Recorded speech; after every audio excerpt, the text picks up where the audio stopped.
Welcome to engineer India. आज हम बात करेंगे एक पावरफुल इंडस्ट्रियल टूल के बारे में जिसका नाम है 5 सिस्टम। ये एक वर्कप्लेस मैनेजमेंट सिस्टम है जो आपके काम की जगह को सेफ, क्लीन और एफिशिएंट बनाता है। तो चलिए शुरू करते हैं। आज की इस वीडियो में हम देखेंगे कि 5 का मीनिंग क्या होता है, कुछ रियल बेस्ड इंडस्ट्री के एग्जांपल्स को भी देखेंगे। साथ ही हर एक स्टेप को इंडिविजुअली समझेंगे कि क्या मीनिंग है इन सारे स्टेप्स का। उसके साथ साथ ही लास्ट में इसका बेनिफिशियल आउटकम क्या निकल के आता है इसके बारे में भी जानेंगे। So what is 5S? तो 5S का सिंपल मीनिंग है वर्कप्लेस को इस तरीके से मेंटेन करना कि हर टूल, हर आइटम अपने एक फिक्स जगह पर यानी कि डिफाइन लोकेशन पर रखा हो। सेफ्टी को ध्यान में रखते हुए हर चीज़ को सिस्टम के अकॉर्डिंग सेट किया जाता है। तो सबसे पहला स्टेप आता है सॉर्ट। तो सबसे पहले स्टेप के अंदर अगर सॉर्ट के बारे में बात करें तो सॉर्ट का सिंपल मीनिंग हिंदी के अंदर होता है छांटना। वर्कप्लेस पे हमेशा बहुत सारे टूल्स, मशीनरी और आइटम्स को यूज़ किया जाता है। तो सारे वर्कप्लेस पर एक आइटम का लोकेशन या इक्विपमेंट्स के लोकेशन डिफाइन किए होते हैं। बट क्या ये सारे इक्विपमेंट्स हमारे काम के हैं? क्या ये सारे इक्विपमेंट का यूज़ हम फ्रीक्वेंटली हमारे ऑपरेशन या हमारे वर्क प्लेस पे हम कर रहे हैं? इन सारी चीज़ों का ध्यान में रखते हुए हमें ये चीज़ देखना होता है कि इन सारे आइटम्स में से कौन सी चीज़ हमारे वर्क प्लेस या हमारे वर्क के रिलेटेड है। तो हमें इन दो चीज़ों को सॉर्ट करना है। तो हम सबसे पहले क्या करेंगे कि हमारे वर्क प्लेस पे जो भी चीज़ें हमारे वर्क के रिलेटेड हैं, जो हमारे टूल्स हैं, जो हमारे वर्क के प्रोसेस में यूज़ होने वाले हैं, उन्हें हम सॉर्ट कर देंगे। और जो चीज़ें अननेसेसरी है, जो हमारे प्रोसेस है, हमारे वर्क प्लेस पे यूज़ नहीं होती है, उन्हें हम क्या करेंगे, जिस प्रोसेस के लिए वो बनी हुई है, जिस प्रोसेस के लिए उसका यूज़ है, हमें उन डिफाइंड लोकेशन पे उसे ट्रांसफ़र करना है। तो इस तरह से हमें क्या करना है कि हमारे अननेसेसरी और नेसेसरी चीज़ों को सॉर्ट कर लेना है। सो सबसे पहला स्टेप हमें यही सिखाता है। अब अगर बात करते हैं सेकंड स्टेप की, तो वो है सेट इन ऑर्डर, सही जगह पे रखना।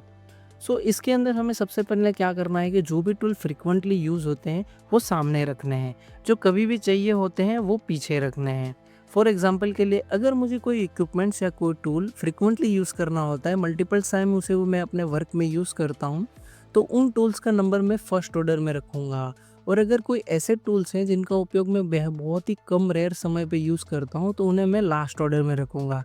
जिससे क्या होगा कि मोस्ट फ्रिक्वेंटली यूज़ होने वाले टूल्स काफ़ी ईज़िली मैं हैंडल कर पाऊँगा, जिससे क्या होगा कि मेरा टाइम लॉस भी काफ़ी सेव होगा। सो इसी तरह से हमें क्या करना है कि सारे टूल्स को सेट इन ऑर्डर में एक तरह से लाइन में लगा देना है, जिससे क्या होगा कि हमें जो टूल फ्रिक्वेंटली यूज़ करने हैं उसे हम कैरी ईज़िली कर पाएँ। अब आगे की स्टेप को समझने की कोशिश करते हैं। तीसरा स्टेप आता है साइन, जिसका मीनिंग है सफाई।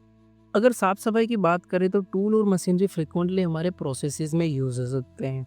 तो चांसेस है कि हमारा प्रोसेस किसी चीज़ के कोरिलेशन में हो। फॉर एग्ज़ाम्पल के लिए मेरी प्रोसेस में ऑयल, ग्रीस वगैरह या किसी डस्टिंग के प्रोसेस हम कर रहे हैं, तो उसमें इन टूल्स का हम उपयोग करेंगे। जिससे क्या होगा कि हमारे टूल इन सारी चीज़ों के कॉन्टैक्ट में आएँगे और वो क्या होंगे, डर्टी हो जाएँगे। सो जब भी हम इन टूल का यूज़ कर ले तो उनका साइनिंग यानी क्लीनिंग करना बहुत ही इम्पोर्टेंट है। प्रीवियस दो 2S के जो स्टेप हैं, सॉर्ट, सेट इन ऑर्डर के बाद हमें ये स्टेप मस्ट फॉलो करना है। उसके बाद अगर बात करें हम चौथे स्टेप की, तो वो है स्टैंडर्डाइज। सो ये भी एक काफ़ी टफेस्ट स्टेप है 5S के सिस्टम के अंदर में।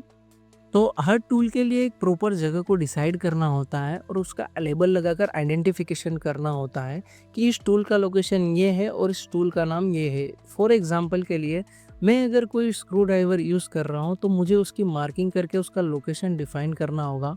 तो इससे क्या होगा कि जब भी कोई पर्सन उसे यूज़ करने के लिए वहाँ से पिक करेगा और आफ्टर यूज़ वो आएगा, तो वो मार्किंग लोकेशन और आइडेंटिफिकेशन देखकर ये पहचान पाएगा कि इस टूल का लोकेशन यहाँ पे डिफाइन किया है, तो मुझे इसे वापस वहीं पे पहुँचाना है। सो इसके लिए आप क्या कर सकते हैं, आइडेंटिफिकेशन के साथ-साथ में स्टैंडर्डाइज़ में एक और टॉपिक आप ऐड कर सकते हैं, ट्रेनिंग का। टीम को अपने अवेयरनेस दे सकते हैं कि हमने इस तरह का स्टैंडर्डाइज़्ड प्रोसेस डिफाइन किया हुआ है। तो आप जब भी किसी टूल को वहाँ से टेक प्लेस करते हैं, तो उसके बाद उसको कैप बैक करने के टाइम पे आपको ध्यान रखना है कि उसका आइडेंटिफिकेशन, उसका लोकेशन, टूल बिल्कुल उसके सेंटर में रखा होना चाहिए। और फाइनली सबसे चैलेंजिंग स्टेप है सस्टेन। इसका मतलब है कि इस चीज़ को रोज़ हमें मेंटेन करके रखना है। अगर कोई आइटम उठाया है तो वापस उसी जगह पे रखना है। पूरी टीम की रिस्पॉन्सिबिलिटी होती है इसमें, कोई एक पर्सन इसको कैरी आउट कभी भी नहीं कर सकता है। अब टीम की रिक्वायरमेंट क्यों है इसके अंदर, सबसे पहले क्या है कि आप कोई भी टूल वर्क प्लेस पे अगर यूज़ कर रहे हो तो वो एक सिंगल पर्सन की रिस्पॉन्सिबिलिटी नहीं है, क्योंकि टूल सारे मेंबर्स के, कलीग्स के द्वारा, आपके टीम मेंबर्स के द्वारा यूज़ किए जाने हैं। तो जब भी अगर जिस मेंबर को अवेयरनेस है वो मेंबर क्या करेगा कि कोई टूल जिस लोकेशन से उठाएगा उसे वापस उसी लोकेशन पे रख देगा।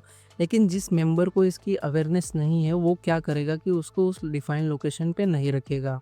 सो अगर ये सिस्टम ही फेल हो जाता है तो आगे के फॉरेस्ट करने का कोई मीनिंग नहीं है। आप इसको 1 या 2 दिन से ज़्यादा या 1 वीक से ज़्यादा सस्टेन नहीं कर पाओगे।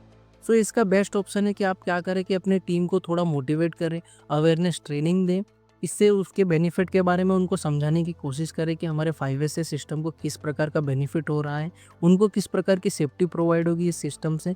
जिससे क्या होगा कि वो मोटिवेट होंगे वर्क कल्चर के थ्रू और साथ ही साथ वो क्या करेंगे कि अपने डिसिप्लिन और उसको मेंटेन करेंगे, जिससे अकाउंटेबिलिटी और प्रोसेस की सेफ्टी रिलायबिलिटी काफ़ी बढ़ जाएगी। तो यहाँ तक वीडियो देखने के बाद आपको 5S के बारे में काफ़ी क्लियरिटी आ गई होगी और आपको समझ में आ गया होगा कि आखिर 5S का मीनिंग होता क्या है और 5S को अप्लाई कैसे किया जाता है। तो चलिए एक और रियल लाइफ एग्जांपल देख लेते हैं कि किस तरह से 5S अप्लाई किया जाता है। तो यहाँ पर आप वीडियो में एक टेबल देख सकते हैं क्लियरली, जहाँ पर बहुत सारे इक्विपमेंट को रखा गया है।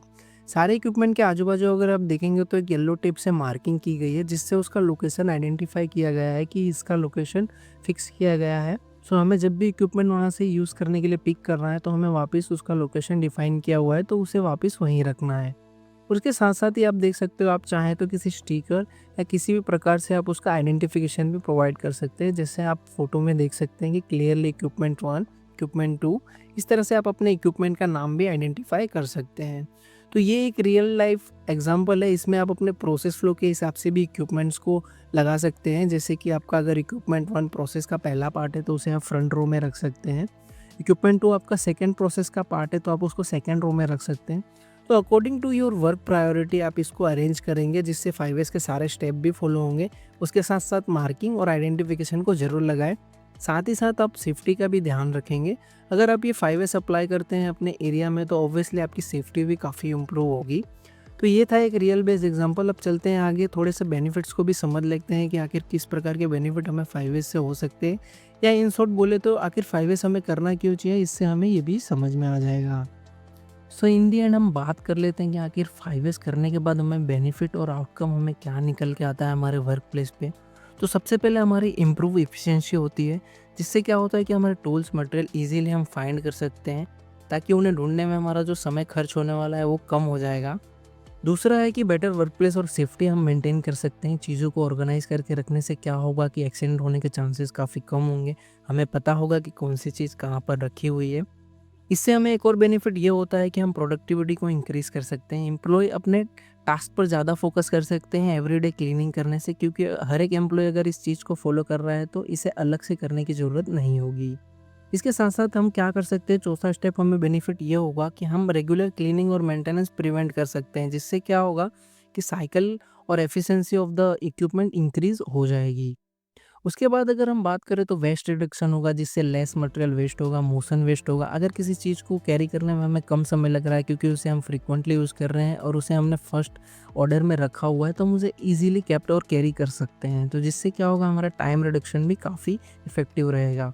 अब वेस्ट रिडक्शन के साथ साथ में क्या होगा कि टीम का डिसिप्लिन और कल्चर भी काफ़ी इंक्रीज होगा। Encourage ownership, accountability team among employees. इससे क्या होगा कि हमारी टीम काफ़ी डिसिप्लिन होगी और एक कल्चर डिफाइन हो जाएगा हमारे वर्क प्लेस पे, जो कि सारी टीम फॉलो करेगी। इसके साथ साथ ही 5S को हम जानते हैं पहले से कि ये काफ़ी फाउंडेशन है लीन मैन्युफैक्चरिंग का, टीपीएम का भी इसको बेस माना जाता है। उसके साथ साथ ही एक बेनिफिट ये होता है कि इससे हम कॉस्ट को भी रिड्यूस कर सकते हैं। अगर हम किसी चीज़ में टाइम को रिड्यूस कर रहे हैं, वेस्ट को रिड्यूस कर रहे हैं, तो उससे ओवरऑल कंपनी की कॉस्ट भी सेव होगी। तो दोस्तों ये था 5S का complete system: sort, set in order, sign, standardise और सस्टेन।